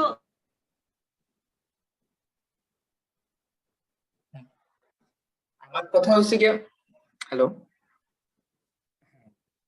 তার মানে হচ্ছে ধরেন আপনি এরিয়ান চিন্তা করেন, এরিয়ানদের পার্সপেক্টিভ থেকে আমরা সবাই হচ্ছে চন্ডাল। এখন এইখানে হচ্ছে যে আমরা যে এই কন্টেন্টে ঢুকে যেতে পারি, এই যে এরিয়ানদের সাথেই যোগাযোগ হচ্ছে কি সংস্কৃতির, তাই তো, মানে এথনিক ক্লিনজিং গুলো এইভাবে রিলেটেড। এরিয়ান মানে হচ্ছে সংস্কৃত, ফলে ধরেন সংস্কৃতের যেই আপনার ডমিনেন্স, সেইটা কেবলমাত্র হচ্ছে যে আপনার এই যে মানুষ, পানি, জীবন, এতে তারা তুষ্ট না, তারা হচ্ছে যে নতুন নতুন আনতে চায়। মানে 100% গোলাম বানাইতে, মানে হচ্ছে যে একে এই যে মিক্সচার, সেই মিক্সচারে সে রাজি না, সে যেটা চায় সেটা হচ্ছে এদেরকে চন্ডাল বানাই রাখতে, মানে 100% গোলাম বানাই রাখতে। আরিয়ানাইজ করে এখন ফেলতে আর ধরেন কি। যেহেতু ধরেন, হ্যাঁ, মানে এখন ধরেন বাংলায় বা হচ্ছে যে ইন্ডিয়ায় আরিয়ান কিন্তু একটা নাম, চিন্তা করেন কেউ একজন আপনার রেসিজমের ব্যাপারে একজন কনসাস লোক, সে কি আরিয়ান নাম রাখার কথা? হ্যাঁ, আবার বলা যায় না কনসাস বইলেই নামটা রাখছে হয়তো। এটার ভিতরে তো আসলে না না কনসাস, রেসিজমের ব্যাপারে ক্রিটিক্যালি কনসাস, মানে হচ্ছে যে যারা ডিনায়াল আছে, রেসিজমের প্রতি যাদের ডিনায়াল আছে, হ্যাঁ, সে কিন্তু আসলে এটা ওইভাবে রাখবে না, মানে এটা তো রেস তো আসলে কোনো স্টেটমেন্ট দেওয়ার কোনো একটা ব্যাপার ওইভাবে নাই, হ্যাঁ, মানে আনলেস আপনি যদি অন্যদের সবাইকে চন্ডাল হিসেবে ট্রিট করতে চান। এখন ধরেন এইখান থেকে যদি আমরা ওই কন্টেন্টের ওই জায়গায় যাই, ধরেন বঙ্কিম বা হচ্ছে ধরেন রবীন্দ্রনাথ, হ্যাঁ, ধরেন এই শ্যামাচরণ, উনিও কিন্তু গাঙ্গুলি, উনিও কিন্তু বামুন, ধরেন ওই সময় আসলে ধরেন বাংলা নিয়ে আসল টেনশনটা কোন জায়গায় হয়েছে, এদের সকলেরই আসল টেনশনটা কোন জায়গায়? আসল টেনশনটা হচ্ছে ধরেন এই যে হরপ্রসাদ শাস্ত্রী, উনি কি, উনিও তো আসলে বামুন তাই না? শাস্ত্রী বামুন না? নিশ্চয়ই বামুন, আমি যতদূর মনে পড়ে। হরপ্রসাদ শাস্ত্রী, বঙ্কিম বা হচ্ছে 19th সেঞ্চুরিতে যারা, এটা আমি আমি একটা জায়গায় বলছিলাম যে ধরেন আপনি প্রি মডার্ন যে বাংলা লিটারেচার, সেখানে অনেক দাস টাস এরকম পাবেন, অনেক ধরনের এই মুসলমান টুসলমান এরকম পাবেন, কিন্তু আপনি 19th সেঞ্চুরির যে বাংলা লিটারেচার, সেটা ধরেন এসেনশিয়ালি খুবই বামুন লিটারেচার। আপনি দেখেন যতগুলো নাম আছে প্রায় সবাই হচ্ছে বামুন, এই বঙ্কিম থেকে শুরু করে রবীন্দ্রনাথ পর্যন্ত। হ্যাঁ, প্রায় সবাই, মানে ধরেন বড় বড় যে সবাই হচ্ছে বামুন। যে বামুন না, সে আসলে ধরেন অনেক যে ভাগ পাইছে তা আসলে না বাস্তবে। যদি আমরা এই যে বিভিন্ন সময় বলি, ধরেন মধুসূদনের কথা, মধুসূদন বামুন না, মধুসূদনের কথা কিন্তু সবাই বলে, কিন্তু আপনি যদি প্র্যাকটিক্যালি চিন্তা করেন মধুসূদনকে আপনার করে, ধরেন মধুসূদনের মতো আপনার কবিতা লিখছে, এরকম মধুসূদনের পরে কেউ আছে? প্র্যাকটিক্যালি চিন্তা করলে তাকে ফলো করছে এরকম কেউ আছে?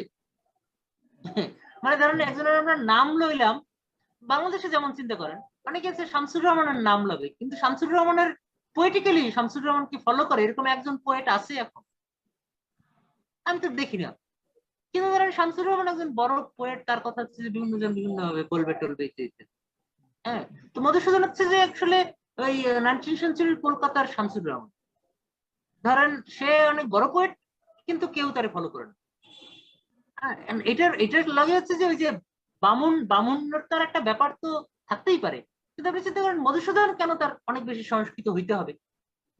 কারণ এইটা দিয়ে সে হচ্ছে ধরেন তার যেই আপনার, সে যে বাঙ্গাল, হ্যাঁ পূবের বাংলার এবং বামুন না, সে যে চন্ডাল, সে যে শূদ্র, কারণ কায়স্থকে বিদ্যাসাগর বলছে শূদ্র, সেই শূদ্রতার থেকে বের হওয়ার একটা ওয়ে হচ্ছে সে অনেক বেশি সংস্কৃত পারে। হ্যাঁ, অনেক বেশি সংস্কৃত পারলে তখন তো আসলে তাকে আর শূদ্র বলা কঠিন হয়ে ওঠে, যে না সে তো আসলে তার তো এলেম আছে, সংস্কৃত পারে তার মানে তার তো এলেম আছে। এই যে ওই কাস্টেজ জায়গাটা আছে আর কি। আপনার হ্যাঁ, আপনার ধরেন ওই সময় যেটা বাংলাদেশের বা বাংলার ইতিহাসের আলোচনা যেটা প্রায় গরহাজির, সেটা হচ্ছে রেসিজমের জায়গাটা। 19th সেঞ্চুরির বাংলায় মানে কলিকাতায় আসল যেটা টেনশন ছিল, সেটা হচ্ছে যেহেতু এটার সকল লিডাররা মোটামুটি বামুন, যাদের ক্লেম হচ্ছে তারা এরিয়ান, মানে আর্যরা ওদিক থেকে আসছে এরিয়ান, যে আর্য আপনার ইসে গেছে, ইউরোপে গেছে, সেই একই আর্য হচ্ছে ইন্ডিয়ায় আসছে, ফলে তারা হচ্ছে এরিয়ান, ইংরেজ হচ্ছে তার রেশিয়াল কাজিন। এটা হচ্ছে তার ক্লেম। এখন এইটা ক্লেম করার জন্য তার কি প্রুফ করতে হবে? প্রুফ করতে হবে তার ল্যাঙ্গুয়েজটা হচ্ছে এরিয়ান। তার মানে হচ্ছে যে তাদের যে রেসিস্ট এজেন্ডা, রেশিয়াল এজেন্ডা, সেইটা প্রুফ করার জন্য, মানে সে যে এরিয়ান আসলে, আসলেই সে যে আসলে ইংরেজের রেশিয়াল কাজিন, এটা প্রুফ করার জন্য তার হচ্ছে ল্যাঙ্গুয়েজটাকে এরিয়ান বানাইতে হবে। ল্যাঙ্গুয়েজ যদি এরিয়ান না হয় তাহলে তো আসলে এটা প্রুফ হয় না। তাদের ভাবনাটা হচ্ছে এরকম, মানে ল্যাঙ্গুয়েজের তো এরকম একটা আছে, এখনো পর্যন্ত এই ভাবনা আসলে হাজির আছে যে ধরেন কোন একটা জাতি রেশিয়ালি কি, সেটা লিঙ্গুইস্টিক্যালি সেটাকে বিচার করা, মানে লিঙ্গুইস্টিক্যালি ধরেন এটা জার্মান একজন যে ম্যাক্স মুলার ছিল, ওই ম্যাক্স মুলার থেকে, মানে শিফাত আপনি তো শুনতে পান নাই মনে হয় নাকি না মাঝখানে? হ্যাঁ, বলছিলাম না যে, শুনতে পাইনি। হ্যাঁ বলতেছিলাম যে ধরেন 19th সেঞ্চুরির আমার কথা কলিকাতা, শোনা যাচ্ছিল? হ্যাঁ এখন শোনা যাচ্ছে। 19th সেঞ্চুরির কলিকাতার টেনশনটা কি? টেনশনটা হচ্ছে তার দাবি সে ইংরেজের রেশিয়াল কাজিন, যেই এরিয়ানরা ইউরোপে গেছে সেই একই এরিয়ানরা ইন্ডিয়ায় আসছে। এখন এই যে রেশিয়াল কাজিন, তার মানে হচ্ছে সে এরিয়ান। এই যে এরিয়ান হিসেবে প্রুভ করার জন্য, নিজেকে প্রুভ করার জন্য তার কি করতে হয়, যে আমার ল্যাঙ্গুয়েজটাও এরিয়ান, এই দেখো আমার ল্যাঙ্গুয়েজটা এরিয়ান। যেই ভাবনাটা এখনো পর্যন্ত আছে, ওই যে ধরেন ম্যাক্স মুলারের থেকে এখনো পর্যন্ত আছে। এই যে ব্যাপারটা, এই ব্যাপারটা দিয়ে আসলে ধরেন বাংলাকে সংস্কৃত হইতে বাধ্য করা হয়েছে, তার গোড়ার কারণ হচ্ছে এইটা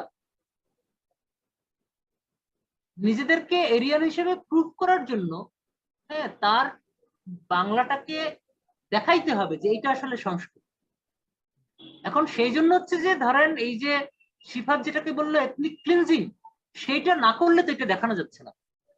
সেটা না করলে এটা খুবই চন্ডাল হয়ে যায়। মানে ধরেন যে সে যে বামুন, সে যে এরিয়ান, তার যে দাবিটা, সেটা খুবই, সে আসলে একটা চন্ডাল হয়ে যায়। মানে তখনকার এসে দোয়াশলা, তখনকার এসে ধরেন দোয়াশলা বা বহু আসলা, মানে এখন ধরেন এই যে সাদা এবং কালা, এবং হচ্ছে যে ধরেন আমেরিকা যে চিন্তা করেন সাদা কালা ইন্ডিয়ান, ধরেন চাইনিজ, এদের ক্রস যেগুলো আছে ওইরকম একটা জিনিস হয়ে যায়। তো এইটা তো হচ্ছে তখন বিরাট রেশিয়াল শরম। এই শরম থেকে বের হওয়ার জন্য তার এথনিক ক্লিনজিং করতে সে বাধ্য, নাইলে আসলে সে প্রুভ করতে পারে না যে আমি আসলে ট্রু এরিয়া। এইটারই কন্টিনিউশন হচ্ছে আজকের স্ট্যান্ডার্ড বা প্রমিত বাংলা। ওইটাই, মানে আপনার ওই কথাটাকে যদি মানে সেন্টার ধরি, তাইলে যে মানুষ যে এই ভাষার জায়গাটাতে যে এসে খুব খেপা যায় আর কি, যে না অশুদ্ধ ভাষায় লিখতেছে, শুদ্ধ ভাষায় কথা বলতে হবে, শুদ্ধ ভাষায় লিখতে হবে, এই যে ঝামেলাটা, এই ঝামেলাটার মেন কারণ কিন্তু হচ্ছে এরকম রেশিয়াল একটা প্রাইডের জায়গা। মানে ধরেন এখনো যারা হইতেছে ঢাকা শহরে যারা শুদ্ধ ভাষা বলতে লিখতে চায় আর কি, ওনাদের যে মিডল ক্লাস প্রাইডটা আছে, ভাষাটারে যদি আপনি সরায় দেন তাহলে কিন্তু প্রাইডের জায়গাটাই তার থাকে না আর কি। মানে মুশকিল হচ্ছে ওই জায়গাটা, যে এই কারণে ভাষার প্রতি যে কোনো মানে যেটাকে না, কিন্তু এই জিনিসটাকে পলিটিক্যালি এক্সপ্রেস করা হয় যেন ভাষা আন্দোলনের হেরিটেজটাকে অস্বীকার করা হচ্ছে। ওয়ারেজ ভাষা আন্দোলনের মানে এই যে ধরেন যেটা রেডিও জকিদের ব্যাপারে বললেন, বা এখনো যেটা মানে সো কল্ড প্রমিত আঞ্চলিক ভাষার বিরুদ্ধে যে ইয়েটা পলিটিক্যাল ইয়েটা উইপেনটা, সেটা হইতেছে যে আসলে এইভাবে হচ্ছে 52 ভাষা আন্দোলনকে কলঙ্কিত করা হচ্ছে। ওয়ারেজ এটা হচ্ছে একটা রেশিয়াল প্রাইডকে ধরে রাখতেছে আর কি। মানে আপনি একটা মিডল ক্লাসের কাছ থেকে তার শুদ্ধ ভাষায় কথা বলার অধিকারটাকে বা মানে কথা বলার জায়গাটাকে আপনি সরাইয়া ফেলেন, তাইলে কি মানে যেটা থাকে সেটা খুবই তো মানে কি বলবো, যে খুবই তার যে হায়ারার্কি ক্লেম করার জায়গাটা, ওইটা তো খুব ভার্নারেবল হয়ে ওঠার কথা আর কি। আরেকটা জিনিস যেটা কথার মাঝখানে মনে হচ্ছিল, যে আসলে আমরা যতই কথা বলি ভাষা নিয়ে, ওই যেটা হুমায়ুন আজাদের ব্যাপারে বলতেছিলেন যে কোন শব্দকে বাদ দিতে হবে, ওইটা উনি বলতেছেন ওই শব্দ দিয়ে। তো মুশকিল হচ্ছে আমরা যত কথা বলি কোনো সমস্যা নেই, মানে আপনার সাথে হচ্ছে যে এই জায়গাগুলি যারা মানবে না, এরা হচ্ছে 1000 বছর ধরে মানে উপমা দিয়ে বলতে হইলে যে আপনার সাথে তর্ক করতে রাজি আছে। কিন্তু আপনি যখনই এই জায়গাগুলিকে প্র্যাকটিসের মধ্যে নিয়ে আসবেন, যখনই লিখতে শুরু করবেন, তখন হচ্ছে মুশকিলটা। মানে আমার পার্সোনাল এক্সপিরিয়েন্স হচ্ছে যে যতক্ষণ আপনি কবিতা লিখতেছেন, ওইটা তো ইমরুলের কাব্য ভাষা, ওইটাকে মাইনা নিতে রাজি আছে, বা ধরেন ফিকশনেও কিছুটা মাইনা নিতে পারে যে ও ক্যারেক্টারটা তো আঞ্চলিক ভাষায় কথা বলবে। কিন্তু যখনই আপনি সিরিয়াস নন ফিকশন লিখতেছেন, যখন আপনি হচ্ছে ট্রান্সলেট করতেছেন, এই ভাষাটাকে যখন প্র্যাকটিসের মধ্যে নিয়ে আসতেছেন, তখন এটা হচ্ছে যে মানে মুশকিলের ব্যাপার। মানে হ্যাঁ হ্যাঁ হ্যাঁ হ্যাঁ, এবং হচ্ছে এইটা করতে আপনি বাধা পাচ্ছেন, এবং বাধাটা মানে যেটা হচ্ছে যে একটা অন্যায় কাজ হচ্ছে, কিন্তু সেটাকে দেখানো হইতেছে যে একটা ন্যায়ের পক্ষে, যেভাবে একটা স্ট্যাটাস কো মেনটেন করতে হবে, এবং এই স্ট্যাটাস কোটা যে একটু একটু কম আছে এখানে ঢাকায়, বাংলাদেশে এইটা হয়েছে কি একটা সমস্যা, খুঁতের ব্যাপার। বাংলাদেশের ঢাকার ভালো আতেল, খুব প্রমিনেন্ট আতেলরাও কিন্তু এটাকে একটা খুঁত হিসেবে দেখে যে কেন আমরা করতে পারতেছি না। আমরা তো এই জিনিস তো কলকাতায় সারিয়ে ফেলছে অন্তত 20 বছর আগে, ঢাকা কেন এখনো আমরা এই কাজটা করতেছি? মানে আমরা কেন এখান থেকে এই এলাকার সূত্র ধরে এরকমের আর দেখেন কলকাতায় কি হয়েছে, কলকাতায় এথনিক ক্লিনজিং এর একটা নর্মালাইজেশন হয়ে গেছে। ওই যে কোচবিহারে যে আব্বাস উদ্দিনের গান শুনতো, সে কলকাতায় এসে এই ভাষা নিয়ে কোনো তর্ক তোলার তার সুযোগই নেই, তাকে সিম্পলি একদম ই করে ফেলা হয়েছে। এই জিনিসটাই কলকাতায় আছে, এই টেনশন, জাস্ট এই টেনশনটাকে ইরেজ করে দেওয়া হয়েছে। এটা তো ইকুয়েট করা যায়, ক্লিনজিং এর সাথে ইকুয়েট করা যায়। ঢাকায় বা বাংলাদেশেও এটা এখন ওই যে ঢাকা ইউনিভার্সিটি বাংলা একাডেমিতে তো তারা চাচ্ছে না, সুতরাং ওই লেভেলে তো নাই। আমরা যারা ছোটখাটো আছি তারা যে কথা বলতেছি এটাও তারা মাইনে নিতে পারতেছে না আর কি। এটা নিয়ে কেন এখনো কথা হবে আর কি। এটার তো দরকার, এডুকেশনের দরকার, এই দরকার ওই দরকার, স্ট্যান্ডার্ডাইজেশনও যে একটা খসড়ার মতো রাখা যেতে পারে এবং তাতে যে খুব একটা সমস্যা হয় না। ইনফ্যাক্ট এটা যে আসলে খসড়ার মতোই আছে ইন রিয়েলিটি, রিয়েলিটি তো আসলে খসড়ার মতোই আছে, যেভাবে বলে সেরকম তো নাই আর কি, হবেও না আর কি। কিন্তু ওই যে ওই যে একটা দেখানো, জুজু দেখানো যে টাওয়ার অফ বাবেল, সবাই যদি এরকম আলাদা আলাদা হয় তাহলে তো কেউ কারো কথা বুঝবে না, এই ধরনের কথা তো আসলে বেজ নাই। এগুলো দিয়ে যে এখনো ডিবেট গুলো চালানো এবং সেটার একটা ভাত পাওয়া, এটা তো এখনো হইতেছে।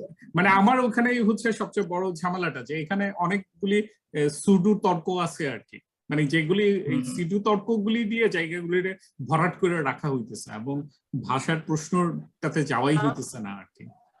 আমার মনে হয় যে আমরা একভাবে একটা কনক্লুশনের দিকে যাইতে পারি। আমার যেটা মনে হচ্ছে যে মানে আমরা বইগুলি ছাপানোর বেসটা নিয়ে কথা বলতে চাইছি আর কি, কিছু বলতে পারছি। আর বই তো আসলে সংস্কৃতের জায়গাটাও আমি আর একটু টাচ করতে চাই, যে সংস্কৃতের জায়গাটাও যেটা হচ্ছে যে এখনো নতুন নতুন শব্দ হিসেবে যে সংস্কৃত ওয়ার্ড আনা।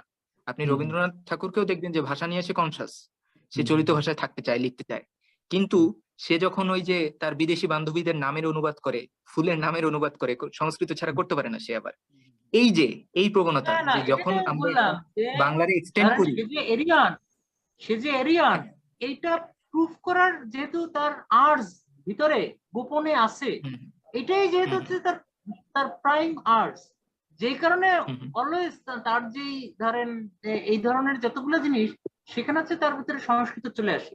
আপনি যদি এই বই দেখেন, আপনি ধরেন আপনার বঙ্কিম, বঙ্কিম হচ্ছে যে খুবই পক্ষে, ধরেন সে আলালের ল্যাঙ্গুয়েজের আসলে প্রেস করতেছে, তারিফ করতেছে, কিন্তু আপনার সেইখানে সে আসলে নিজে যখন লেখে, ফিকশন লেখে, সেই জায়গায় সে খুবই সংস্কৃত থাকে। কেন? কারণ হচ্ছে সে যে এরিয়ান সেইটা তো প্রুভ করতে হয়। এটা যদি সে করতে না পারে তাহলে তো আসলে তারে অন্যরা, মানে ইংরেজরা, তারা তো চন্ডাল ভাববে, তারা তো আর রাশিয়াল কাজিনের ইজ্জতটা দিবে না, সে তো দোয়াশলা হয়ে যাবে। এই যে ব্যাপারটা, সে তো আসলে হাইব্রিড হয়ে যাবে।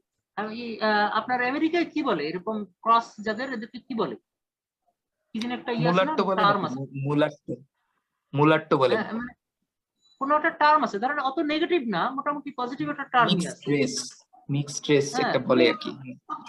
যেটা তো এই ধরেন এই 19th সেঞ্চুরির কলিকাতার যে বামুনরা, তারা তো কেউ আসলে মিক্সড রেস হইতে চায় নাই, কারণ মিক্সড রেস মানেই হচ্ছে আসলে চন্ডাল।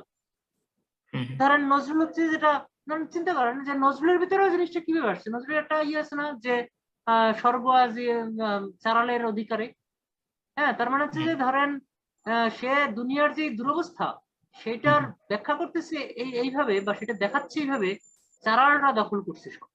চারাল মানে কে? চারাল মানে হচ্ছে যে এই মিক্সড রেস, যে চন্ডাল। যেটা ধরেন ইভেন তাহের, ওই যে তাহের আবার মজা লাগছিল, কর্নেল তাহের তার যে জবানবন্দি, সেই জায়গায় সে হচ্ছে ধরেন একটা ক্যাপিটালিস্ট দেশে বিপ্লব করতে চায়, তো সে লোক আপসেট হয় কিসে? আপসেট হচ্ছে যে ক্যাপিটালিস্ট স্টেটের যে আর্মি, সেটার অর্ডার ভেঙে গেছে, চেইন অফ কমান্ড ভেঙে গেছে, এইটা নিয়ে সে সবচেয়ে বেশি আপসেট। ওটা ফানি ব্যাপার না? মানে ধরেন একটা ক্যাপিটালিস্ট যেই আপনি যদি বললেন স্ট্যাটাস কো, সেইটা ধরেন ভাঙছে, এতে সে আপসেট হয়ে গেছে, কিন্তু সে আসলে একটা মার্কসিস্ট বিপ্লব করতে চায়, ওইরকম আর কি। এখানে ব্যাপারটা ওইরকম যে ধরেন মানে নজরুল, সে হচ্ছে তো আসলে তাকে আমরা একটা চারালের পক্ষের লোক হিসেবে দেখি একভাবে, কিন্তু সেও আসলে শেষ পর্যন্ত দুনিয়ার যে দুরবস্থা সেইটা এক্সপ্লেইন করার জন্য সে যে মেটাফর ইউজ করে, সেটা হচ্ছে চারালের দখলে স্বর্গ। নজরুলের তো একটা ঘটনা আছে আর কি, উনি আসলে ওই যে সংস্কৃতর ইয়ের জায়গায় উনি হচ্ছে যে ওনারা যে পারস্য থেকে আসছেন, মানে ওই যে আশরাফ ইয়ে আর কি, মানে মুসলমান, ওইটা তো আসলে এক ধরনের পারস্য তো এরিয়ানদের ঘটনা।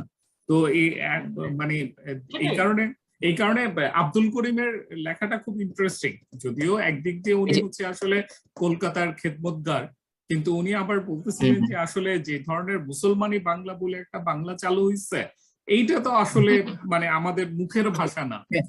উনি হ্যাঁ হ্যাঁ, হিন্দু উনি মুসলমান এই জায়গাটা থেকে আলাপটা শুরু হওয়া হয়েছে কি আরেকটা প্রবলেমের জায়গা, হিন্দু মুসলমানের তো ঘটনা না এই জায়গাটাতে আব্দুল মানে করিম যখন কথা বাংলার আলাপে বলতেছে, হিন্দু মুসলমান এটা কোনো আলাপই না, বাংলার আলাপে হিন্দু মুসলমান এটা কোনো আলাপই না।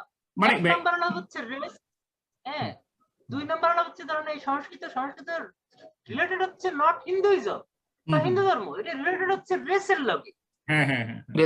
মানে এইটা হচ্ছে যে ধরেন হিন্দু মুসলমান আলাপই না। আমি এখানে অন্য একটা টিকা দেই মনে থাকতে, সেটা হচ্ছে ধরেন বরং যেটা নিয়ে আসলে যে রিলিজিয়নটা আলাপে বরং আসতে পারে সেটা হচ্ছে আসলে বুদ্ধিজম।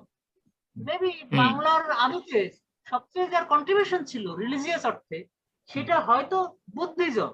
আমি এটা খুবই ইন্টারেস্টিং একটা জিনিস মনে হচ্ছিল একবার, সেটা হচ্ছে ধরেন বাংলায় কাজকে কাম বলে না, কাম, হ্যাঁ, কাম থেকে ধরেন এই যেটাকে প্রমিতলারা উপার্জন বলে, হ্যাঁ, ইনকাম, এটাকে বলে হচ্ছে কামাই। আবার ধরেন কামে না যাওয়া সেটাও হচ্ছে কামাই। এই যে কাম, কাজই হচ্ছে কাম। চিন্তা করেন সংস্কৃতি যেটা কার্য, হ্যাঁ, যেটা ধরেন একটা সকল তদ্ভব হচ্ছে কাজ, সেইটাই হচ্ছে কাম এবং সেখান থেকে আসছে কামাই। তো এই যে জিনিসটা, এই কামের যে কনসেপ্টটা, এই কনসেপ্টটা কিন্তু খুবই বুদ্ধিস্ট কনসেপ্ট। খেয়াল করছেন ব্যাপারটা, ধরেন কাজই যে কাম, এইটা হচ্ছে খুবই বুদ্ধিস্ট একটা কনসেপ্ট, এই কন্ট্রিবিউশনটা বেশি। তার মানে হচ্ছে যে ধরেন আপনি কাম থেকে যদি আপনি নির্বাণ লাভ করতে চান, তাইলে ওই যে আপনার কাজের যে হ্যাঁ, টেনশন সবসময় যে আসলে একটা ধরেন কামাইয়ের ভিতরে থাকতে চাওয়া, হ্যাঁ, এই জিনিসটাকে কামাই ধরা হয়েছে। মানে এটা হলো যে কামের এক্সটেন্ড, কামের চর্চা। কামাই মানে হচ্ছে যে আসলে কামের চর্চা, কাজ হলো কামের চর্চা, যে কারণে কাজ হচ্ছে কাম। কারণ নাইলে হচ্ছে ধরেন সংস্কৃত থেকে কামে আসা যায় না। আপনি যদি খেয়াল করেন, কারণ সংস্কৃতিতে কাম বলে একটা শব্দ আছে এবং সেটার অর্থ আসলে অন্য কিছু। ওইটার অর্থ হচ্ছে গিয়া এই আর কি ডিজায়ার অর্থ। হ্যাঁ, ইমরুল ভাই কি বলতেছিলেন ওইখানে যে আবু করিম কোনটা? ও হ্যাঁ, আব্দুল করিমের ওই ঘটনাটা মনে হতে পারে যে ওটা যেন উনি কলকাতার করতেছেন, সাপোর্টে কথা বলতেছেন, কিন্তু আসলে ঘটনাটা হচ্ছে উনি বলতেছেন যে এক ধরনের বক্তব্যে যেখানে আসলে হচ্ছে প্রি ইংলিশ সোসাইটিতে, মানে ইংরেজরা আসার আগে প্রি কলোনিয়াল সোসাইটিতে হচ্ছে যে মক্তব ছিল, ওইখানে কিন্তু আসলে ফার্সি আরবি পড়ানো হইতো। তো ওইখান থেকেও যে টার্মগুলি আসতেছিল ওইগুলি কিন্তু এক ধরনের মুসলমানি বাংলাতে কনভার্ট হয়েছে। তো মুসলমানি বাংলা মানে আসলে খাস বাংলা না আর কি, বা হচ্ছে কমন বাংলা না। তো উনি ওইটার এগেনস্টে বলতেছিলেন, ওইটা উনি বলতেছিলেন 1942 সনে। 1942 সনে যখন হচ্ছে যে পাকিস্তান আন্দোলন শুরু হচ্ছে এবং যখন এক ধরনের উর্দু প্রেম শুরু হচ্ছে। তো এখন উর্দু প্রেম থাকতে পারবে না তা না, সংস্কৃত প্রেম থাকতে পারবে না তা না, কিন্তু ধরেন এটাকে যদি আমরা মিসরিড করি, মানে ওই দিয়ে ধরেন আমরা হচ্ছে ওই জায়গায় এটা কখনোই প্রেমের জায়গাটা আমরা অ্যালাউ করতে পারবো বা আমরা ওপেন মাইন্ডেডলি নিতে পারবো যখন ইকুয়েট হবে, সেই জায়গাটা নাই। সংস্কৃত আবার ওই যে হিরো আলম আর ভুবন পদ্মকরের জায়গায় যাওয়া যায় যে আমি বাংলাদেশি পোলা, তুমি হচ্ছে ইন্ডিয়ান ম্যান, এরকম আর কি, যে আমি বাংলা, তুমি হচ্ছে সংস্কৃত, তুমি হচ্ছে উর্দু, তুমি হচ্ছে ফার্সি, না না, কিন্তু ওই না, কিন্তু মুশকিলটা হচ্ছে যখন দেশটাতেই সমস্যাটা হইতেছে আর কি।